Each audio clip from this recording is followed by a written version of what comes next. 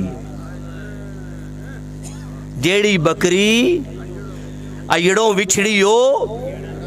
لہذا ریکویسٹ یہ ہے کہ جس طرح اللہ پاک نے ہمیں اس نعمت میں پرویا ہے، اور اللہ پاک نے نسبت شیخ کی لازوال، اور حضور شیخ الاسلام نے ہمیشہ فرمایا ہے کہ جو میرا رفیق سچے دل سے تحریک کی خدمت کرتا رہے گا، اللہ کی عزت کی قسم ہے جب قیامت والے دن حضور غوث العظم شیخ عبد القادر جیلانی رحمۃ اللہ تعالیٰ علیہ کی معیت میں قیامت والے دن جب میں اٹھوں گا، میں وعدہ کرتا ہوں میرا ہر ورکر میرے ساتھ ہوگا۔ تو یہ وہ رفاقت ہے جو کیا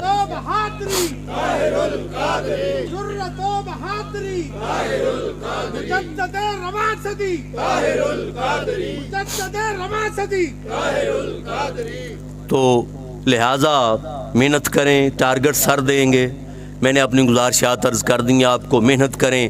آپ کی زبان سے جملہ کہلوانا چاہتا ہوں بیک زباں، جو حسین بھائی نے کہا تھا کہ اللہ اور اس کے رسول ہماری، اونچی بولیں، ہماری، اللہ اور اس کے رسول ہماری، اونچی بولیں، اللہ اور اس کے رسول ہماری سائیڈ پہ ہیں. تو یہ نعمت اللہ نے ہمیں دی ہے، تو پھر اوروں کو بھی اس نعمت میں شریک کریں. والسلام علیکم ورحمۃ اللہ.